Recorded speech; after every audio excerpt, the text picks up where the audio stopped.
Assalamualaikum warahmatullahi wabarakatuh. Shalom, Om Swastiastu, Namo Buddhaya, salam kebajikan. Yang kami hormati Bu Sofi, selaku dosen pembimbing mata kuliah Akuntansi Keuangan Menengah 1 dan teman-teman yang saya banggakan. Jadi, pada kesempatan kali ini, kami dari kelompok 6 izin untuk mempresentasikan hasil RMK kami terkait chapter 13. Nah, chapter ini itu membahas topik kewajiban lancar, provisi, dan kontingensi. Nah, materi ini itu kan termasuk dalam chapter 13, di mana kita akan berfokus pada gimana sih cara perusahaan dalam mengakui dan melaporkan kewajiban di laporan keuangan. Jadi secara sederhana, kita itu akan melihat bagaimana tanggung jawab finansial perusahaan itu diklasifikasikan dan diukur sesuai dengan standar akuntansi. Agar lebih paham lagi, yuk kita lihat slide berikutnya terkait karakteristik dasar dan kewajiban itu sendiri. Nah, sekarang kita akan masuk ke slide kedua, yaitu terkait karakteristik dasar dari kewajiban. Jadi teman-teman, kalau berdasarkan IFRS Conceptual Framework, kewajiban itu didefinisikan sebagai suatu tanggung jawab entitas saat ini untuk mentransfer sumber daya ekonomi akibat peristiwa di masa lalu. Artinya apa? Artinya yaitu kewajiban itu muncul karena perusahaan sebelumnya sudah menerima manfaat ekonomi di masa lalu, dan sekarang mereka harus mengembalikannya. Lalu kalau secara umum itu ada 3 karakteristik utama. Yang pertama ada kewajiban kini, yaitu tanggung jawab yang sudah ada saat ini. Yang kedua ada transfer sumber daya, yang biasanya itu bisa berupa kas, barang, atau jasa. Lalu yang ketiga yaitu peristiwa masa lalu, yaitu transaksi yang sudah terjadi di masa lalu atau transaksi yang sudah terjadi sebelumnya.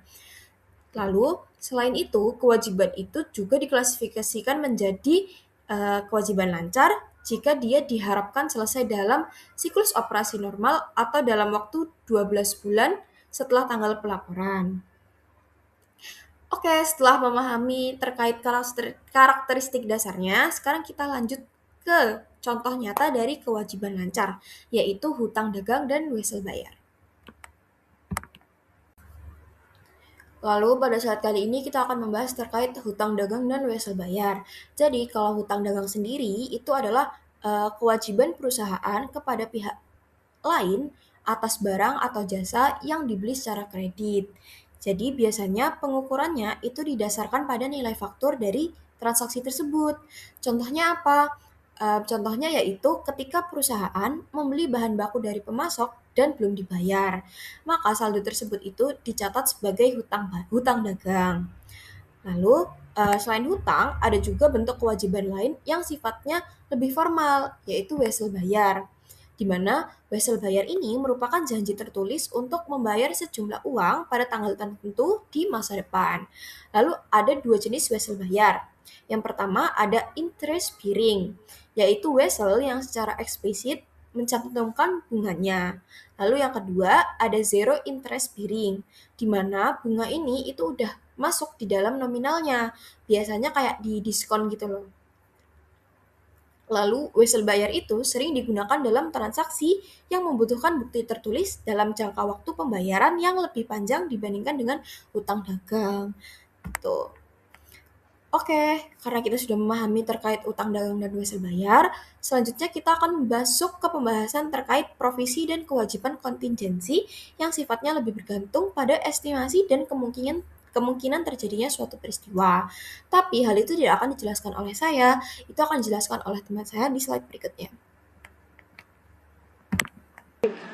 Selanjutnya, di sini saya akan menjelaskan mengenai pendapatan diterima di muka dan pajak. Sebelum itu, izinkan saya memperkenalkan diri terlebih dahulu. Perkenalkan, nama saya Cinta Triza Mediani dengan NPM 2501 3010 372. Yang pertama adalah unearned revenue atau pendapatan diterima di muka, yang merupakan pembayaran yang diterima perusahaan sebelum barang atau jasa diserahkan kepada pelanggan. Karena kewajiban perusahaan belum dipenuhi, maka pencatatannya masih dianggap sebagai kewajiban. Contohnya seperti tiket pesawat atau langganan majalah yang dibayar di awal. Selanjutnya ada VAT dan sales tax. Pajak ini merupakan pajak konsumsi yang dipungut dari pelanggan ketika terjadi transaksi penjualan Perusahaan hanya bertugas memungut dan kemudian menyetorkan kepada otoritas pajak. Yang terakhir adalah income tax atau pajak penghasilan. Pajak ini dikenakan atas laba bersih perusahaan dan perhitungannya mengikuti peraturan perpajakan yang berlaku. Jadi pada bagian ini dapat dipahami bahwa perusahaan tidak hanya memiliki kewajiban kepada kreditur, tetapi juga pada pelanggan dan pemerintah. Selanjutnya pada slide ini saya akan menjelaskan mengenai kewajiban karyawan. Perusahaan memiliki kewajiban untuk melaporkan dan membayar sejumlah hak karyawan pada akhir periode akuntansi. Kewajiban ini penting karena berkaitan dengan kesejahteraan karyawan serta kelancaran operasional perusahaan. Yang pertama adalah potongan gaji, seperti pajak dan asuransi. Perusahaan bertugas memotong sebagian gaji karyawan untuk kemudian disetorkan kepada pihak terkait, misalnya pemerintah atau perusahaan asuransi. Yang kedua adalah cuti berbayar. Dalam akuntansi terdapat dua jenis, yaitu vested dan accumulated. Vested berarti hak cuti tetap dimiliki karyawan meskipun tidak langsung digunakan, sedangkan accumulated berarti hak cuti dapat dikumpulkan dan digunakan di periode berikutnya. Yang terakhir adalah program bonus dan bagi hasil. Perusahaan sering memberikan bonus sebagai bentuk penghargaan atas kinerja karyawan atau berdasarkan keuntungan perusahaan. Bonus ini juga harus dicatat sebagai kewajiban apabila sudah menjadi hak karyawan. Jadi, kewajiban karyawan merupakan bagian penting dalam kewajiban jangka pendek perusahaan karena berkaitan langsung dengan pengeluaran kas operasional. Sekian dari saya, mohon maaf jika ada salah kata. Terima kasih. Selanjutnya akan dijelaskan oleh rekan saya. Nah, selanjutnya terkait program bonus dan bagi hasil. Mari kita bedah lebih dalam mengenai program bonus ini karena sering terjadi salah sangka dalam akuntansi. Secara prinsip, bonus kepada karyawan itu bukanlah distribusi laba seperti dividen, melainkan murni biaya operasional atau operating expense. Mengapa? Karena bonus ini memicu produktivitas yang menghasilkan pendapatan. Oleh karena itu, penyesuaiannya harus diakrolkan pada periode terjadinya kinerja tersebut dan dilaporkan sebagai komponen kewajiban lancar di neraca karena biasanya akan dilunasi dalam jangka pendek. Nah, di sini saya Alfi akan menjelaskan mengenai pengakuan provisi yang dimana berbeda dengan hutang dagang yang nominalnya sudah pasti difaktur, provisi adalah liabilitas yang dimana waktu atau jumlahnya masih penuh ketidakpastian. Namun IFRS melarang kita menebak-nebak.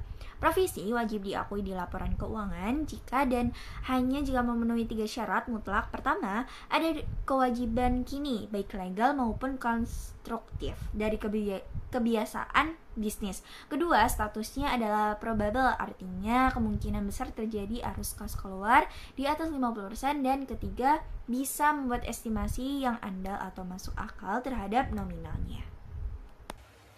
Baik, saya Octavia Yurga Nurfaresa dengan NPM 250 130 10061. Di sini saya akan membahas tentang jenis-jenis provisi umum yang sering ditemukan dalam dunia bisnis dan akuntansi. Provisi ini muncul karena perusahaan memiliki kewajiban di masa depan yang kemungkinan besar akan terjadi dan nilainya dapat diperkirakan. Terdapat 4 jenis provisi yang paling umum digunakan perusahaan. Yang pertama adalah garansi produk. Garansi produk diberikan perusahaan sebagai bentuk jaminan kepada konsumen atas kualitas barang atau jasa yang dijual. Misalnya, ketika perusahaan elektronik menjual handphone atau laptop dengan garansi 1 tahun, perusahaan harus siap menanggung biaya perbaikan atau penggantian apabila terjadi kerusakan dalam masa garansi. Oleh karena itu, sejak awal penjualan perusahaan sudah harus mencadangkan sejumlah dana sebagai provisi garansi. Jadi, meskipun biaya perbaikannya belum benar-benar terjadi sekarang, perusahaan tetap harus mengakui kemungkinan pengeluaran tersebut di laporan keuangan. Yang kedua adalah litigasi atau tuntutan hukum. Provisi ini muncul ketika perusahaan menghadapi kasus hukum, misalnya digugat oleh konsumen, karyawan, atau pihak lain. Jika berdasarkan penilaian pengacara, kemungkinan perusahaan kalah cukup besar dan jumlah kerugiannya bisa diperkirakan, maka perusahaan wajib mencatat provisi atas kerugian hukum tersebut. Hal ini penting agar laporan keuangan mencerminkan kondisi perusahaan yang sebenarnya dan tidak menutupi resiko yang sedang dihadapi. Selanjutnya yang ketiga ada provisi restrukturisasi. Restrukturisasi biasanya terjadi ketika perusahaan melakukan reorganisasi besar-besaran seperti penutupan cabang, pengurangan karyawan, penggabungan divisi, atau perubahan strategi bisnis. Proses ini tentu menimbulkan berbagai biaya, misalnya pesangon karyawan, biaya pemindahan aset, hingga biaya penutupan operasional tertentu. Karena biaya tersebut diperkirakan akan terjadi di masa depan, perusahaan perlu mengakui provisi restrukturisasi sejak rencana tersebut resmi dibuat. Dan yang terakhir adalah provisi lingkungan. Provisi ini berkaitan dengan kewajiban perusahaan terhadap lingkungan hidup, contohnya pada perusahaan pertambangan atau industri pabrik yang menghasilkan limbah. Setelah kegiatan operasional selesai, perusahaan memiliki tanggung jawab untuk memulihkan kondisi lingkungan, seperti menutup bekas tambang, melakukan penghijauan kembali, atau membersihkan limbah berbahaya. Walaupun biaya tersebut baru akan dikeluarkan beberapa tahun kemudian, perusahaan tetap harus mencatat provisi dari sekarang sebagai bentuk tanggung jawab dan kepatuhan terhadap aturan lingkungan.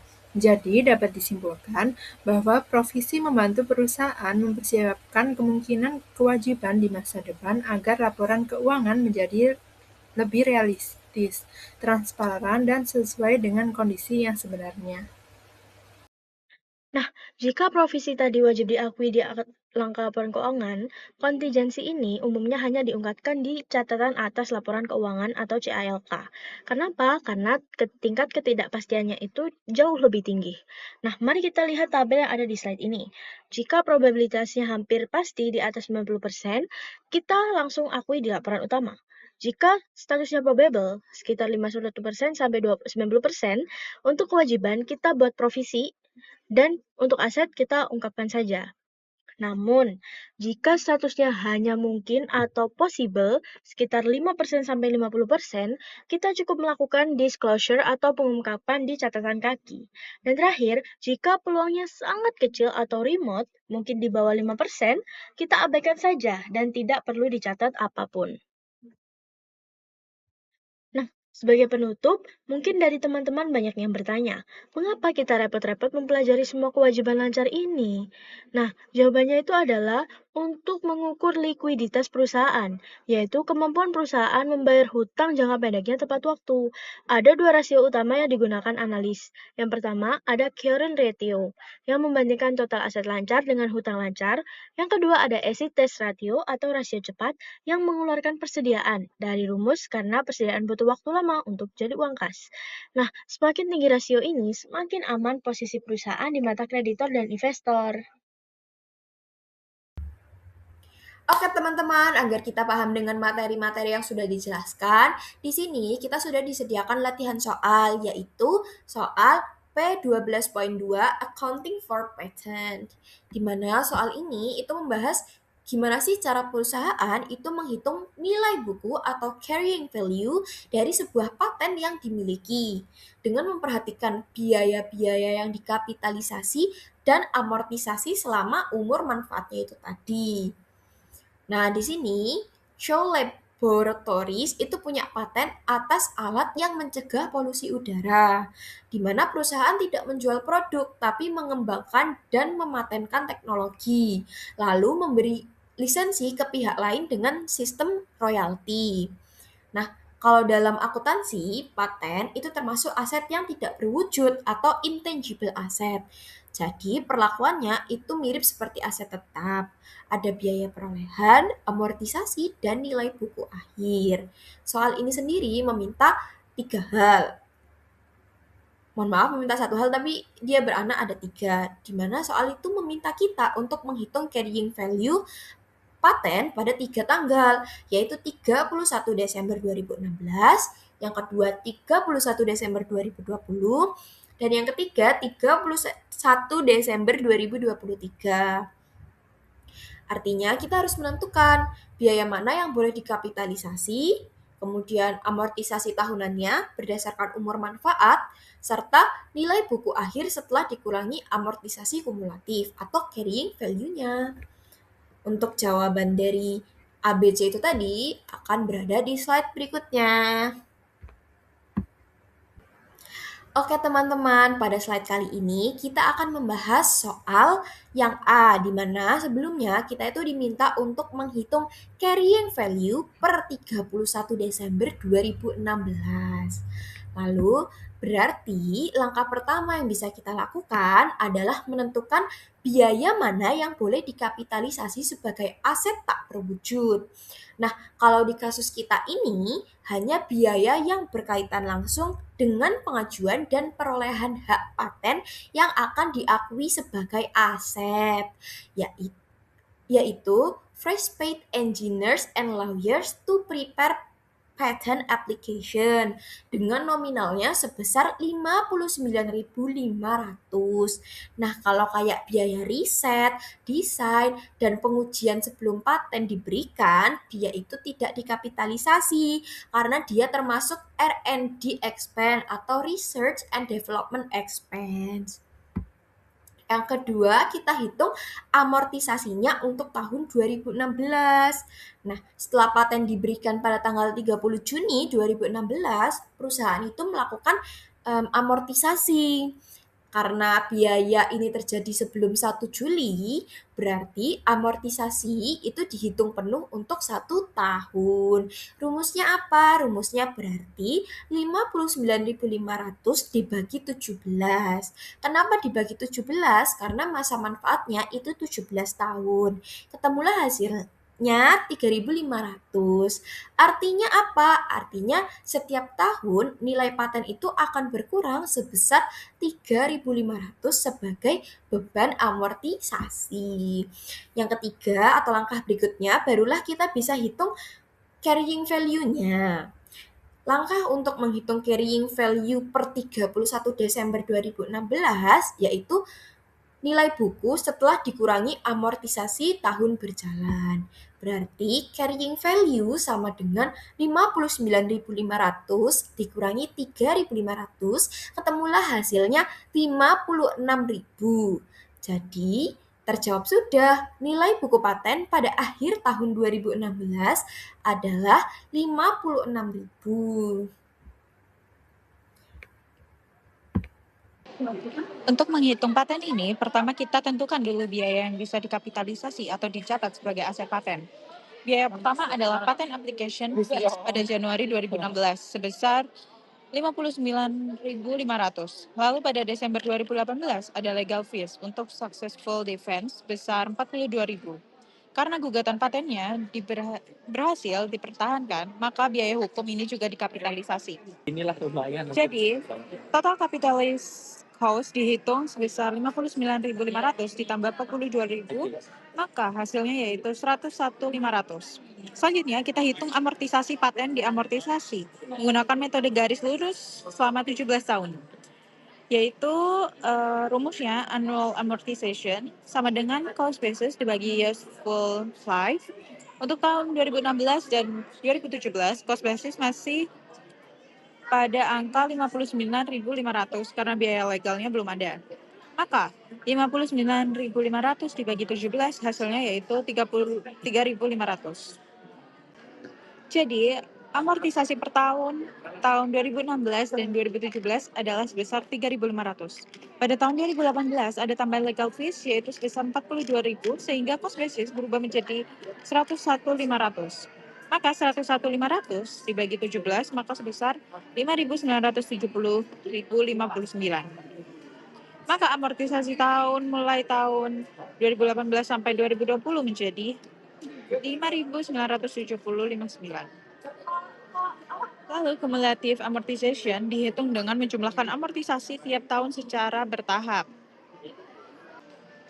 Di tahun 2016 sebesar 3.500, di tahun 2017 ditambah dengan 3.500 maka hasilnya 7.000. Di tahun 2018 ditambah dengan 5.970.59 yaitu sebesar 12.970.59. Di tahun 2019 ditambahkan dengan 5.907.59 maka hasilnya 18.941,18. Di tahun 2020 ditambahkan dengan 5.970,59 maka hasilnya yaitu sebesar 24.901,18. 11,77. Terakhir, kita hitung carrying value atau nilai buku per 31 Desember 2020. Carrying value-nya yaitu 101,500 dikurangi 24.911,77, maka hasilnya 76.588,23. Jadi carrying value paten pada 31 Desember 2020 adalah sebesar 76.588,23. Baik, di sini saya akan menjawab soal P12.2 bagian C, yaitu untuk tanggal 31 Desember 2023. Pada slide ini ditampilkan perhitungan carrying value atau nilai tercatat pada tanggal 31 Desember 2023. Awalnya, carrying value pada 1 Januari 2021 sebesar 76.588,23. Nilai ini kemudian diamortisasi selama 5 tahun dengan metode garis lurus sehingga setiap tahunnya beban amortisasi sebesar 15.317,65. Pada tabel dapat dilihat bahwa amortisasi dilakukan secara berturut-turut pada tahun 2021, 2022, dan 2023 dengan jumlah yang sama. Total amortisasi selama 3 tahun mencapai 45.952,95. Setelah dikurangi total amortisasi tersebut, maka carrying value atau nilai tercatat pada akhir periode menjadi sebesar 30.635,28. Nilai ini menunjukkan sisa nilai aset atau kewajiban yang masih tercatat dalam laporan keuangan pada tanggal 31 Desember 2023. Nah, sekarang kita akan masuk ke soal P12.3 LO2, Accounting for Franchise, Patent, and Trademark. Nah, secara garis besar kita itu ditugaskan untuk melakukan dua hal utama. Yang pertama ada instruksi A, di mana instruksi A ini kita menghitung dan menunjukkan nilai bersih dari semua aset tak berwujud yang masih dimiliki oleh perusahaan per akhir tahun 31 Desember 2022. Nah, kemudian ada instruksi B, di mana instruksi B ini diminta untuk mendata semua pengeluaran yang tidak boleh jadi aset, ditambah dengan jatah penyusutan dan biaya-biaya operasional lainnya yang muncul dari transaksi tersebut. Nah, semua laporan itu dikumpulkan jadi satu untuk dilaporkan di laporan laba rugi atau income statement pada tahun 2022. Nah, laporan posisi keuangan parsial Sandro SA per 31 Desember 2022 itu menyajikan 3 jenis aset tak berwujud, yaitu waralaba atau franchise, patent atau passion, dan merek dagang atau trademark. Nah, waralaba atau franchise memiliki nilai perolehan sebesar 58.700. Nah, nilai awal waralaba ini diakui sebesar jumlah uang yang dibayarkan secara tunai yaitu 15.000 ditambah dengan nilai kini atau present value dari 4 kali angsuran tahunan di masa depan 43.700. Sesuai ketentuan, biaya berkala sebesar 5% dari pendapatan tidak diikut kapitalisasikan ke dalam nilai aset karena merupakan beban operasional berjalan. Nah, kemudian waralaba ini diamortisasi menggunakan metode garis lurus dengan estimasi masa manfaat selama 10 tahun. Untuk tahun 2022 atau 1 tahun penuh, beban amortisasinya adalah 5.870. Nah, nilai tercatat bersih per 31 Desember 2022 itu diperoleh dari nilai perolehan dikurangi akumulasi amortisasi tahun pertama. Kemudian, yang kedua adalah paten. Nah, berdasarkan standar akuntansi aset tak berwujud, biaya eksperimen dan pengembangan laboratorium sebesar 65.000 tidak boleh diakui sebagai aset, atau harus langsung dibebankan karena proyek paten ini belum mencapai kelayakan ekonomis atau economic viability. Oleh karena itu, hanya biaya hukum dan biaya pendaftaran resmi sebesar 17.600 yang dikapitalisasi sebagai nilai perolehan paten. Kemudian, paten diamortisasi selama sisa estimasi masa manfaatnya, yaitu 8 tahun sejak dikabulkan pada 2 Januari 2022. Beban amortisasi untuk tahun 2022 adalah 2.200, sehingga menghasilkan nilai tercatat terbesar 15.470 400 pada akhir tahun. Yang ketiga ada merek dagang atau trademark. Merek dagang itu awalnya dibeli pada tahun 2019 seharga Rp36.000. Pada tanggal 1 Juli 2022, perusahaan mengeluarkan biaya sebesar Rp10.200 untuk pembelaan hukum di pengadilan. Karena pembelaan hukum tersebut berhasil atau successful litigation, biaya ini berhak dikapitalisasi untuk menambah nilai perolehan merek dagang menjadi Rp46.200. Nah, perhitungan amortisasi tahun 2022 itu dibagi menjadi 2 periode. Karena apa? Karena adanya kapitalisasi di tengah tahun. Periode Januari-Juni menghabiskan basis nilai lama, yaitu beban 900, dan periode Juli sampai Desember menggunakan basis nilai buku baru yang disesuaikan dengan sisa manfaat 17 tahun, yaitu beban 1.200. Sehingga total amortisasi tahun 2022 adalah 2.100. Setelah ditambah dengan akumulasi amortisasi dari tahun-tahun sebelumnya, yaitu 4.500, total akumulasi amortisasi per 31 Desember 2022 menjadi 6.600, menghasilkan nilai tercatat bersih sebesar 39.600. Nah, secara keseluruhan, total nilai tercatat bersih untuk seluruh kelompok aset tak berwujud Sandro SA yang disajikan pada laporan posisi keuangan per 31 Desember 2022 adalah sebesar 107.830.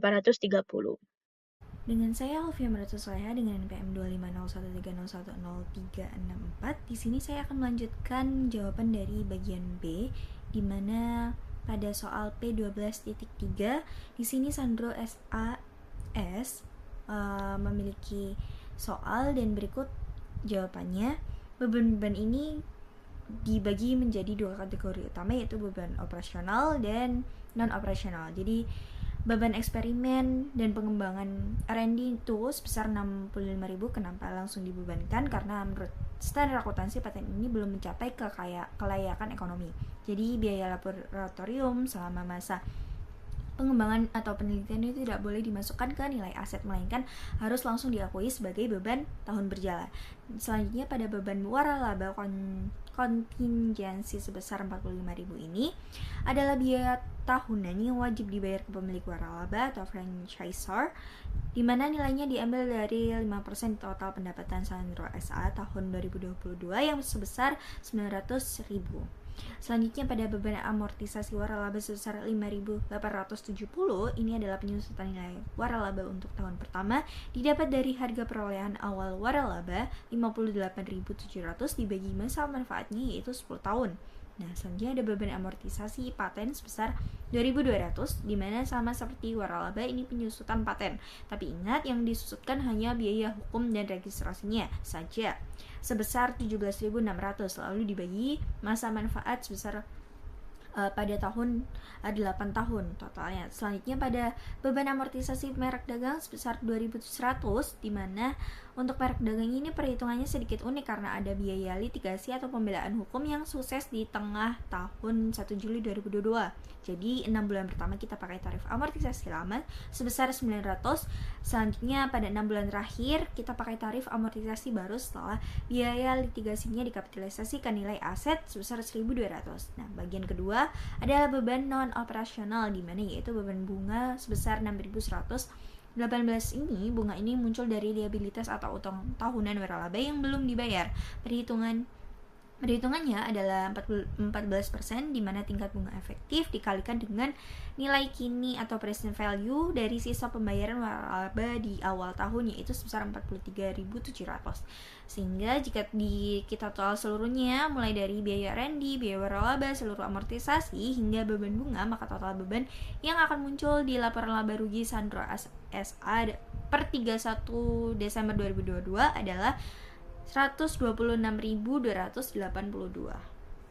Kelompok kami sudah mengambil salah satu contoh soal dan akan saya bahas. Di sini ada PT Sinchan membeli waralaba keripik sehat Shiro yang termasuk WP dalam negeri atau wajib pajak dalam negeri, di mana PT Sinchan ini membeli waralaba dengan uang kas 200 juta selama 4 tahun, belum termasuk PPN dan PPh 23. Berapa amortisasi setiap tahun dari 2012 sampai 2015 dan jurnal masing-masing tiap tahunnya. Selanjutnya hal ini akan saya bahas pada slide selanjutnya.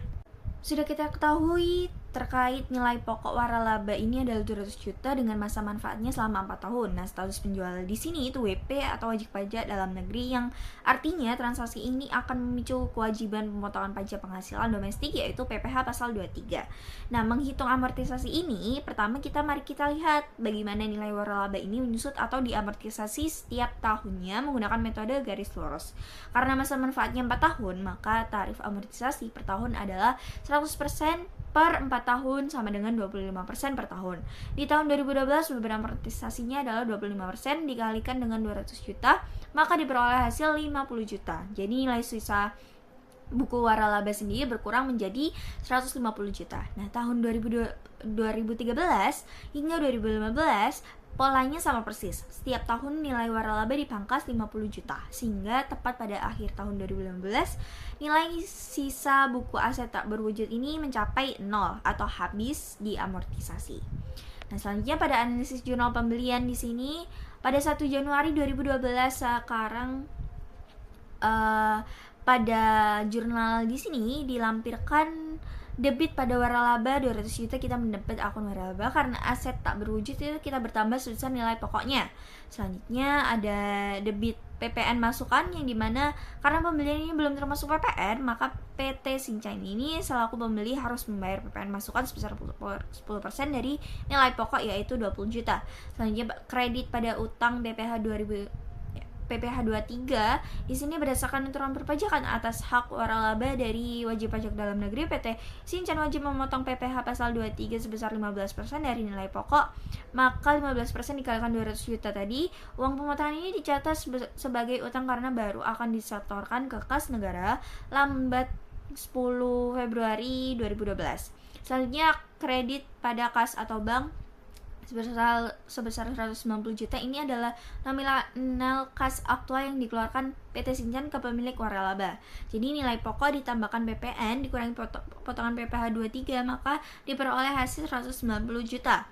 Selanjutnya analisis terkait jurnal penyelesaian tahun 2012 sampai 2015 ini, jurnal selalu konsisten setiap tahunnya. Debit beban amortisasi sebesar 50 juta untuk mengakui pengeluaran tahunan, kredit waralaba sebesar 50 juta untuk mengurangi langsung nilai aset waralaba di neraca. Proses ini berulang secara identik di tahun 2013, 2014, dan berakhir di 31 Desember 2015 saat waralaba tersebut sudah sepenuhnya habis masa manfaatnya. Jadi kesimpulannya, lewat pencatatan ini kita bisa melihat bagaimana pemenuhan kewajiban pajak PPN dan PPh 23 disatukan saat perolehan aset, dan bagaimana pengeluaran modal sebesar 200 juta rupiah ini dialokasikan secara adil menjadi beban operasional perusahaan selama 4 tahun berturut-turut. Sekian presentasi dari kelompok kami, kurang lebihnya mohon maaf. Wassalamualaikum warahmatullahi wabarakatuh.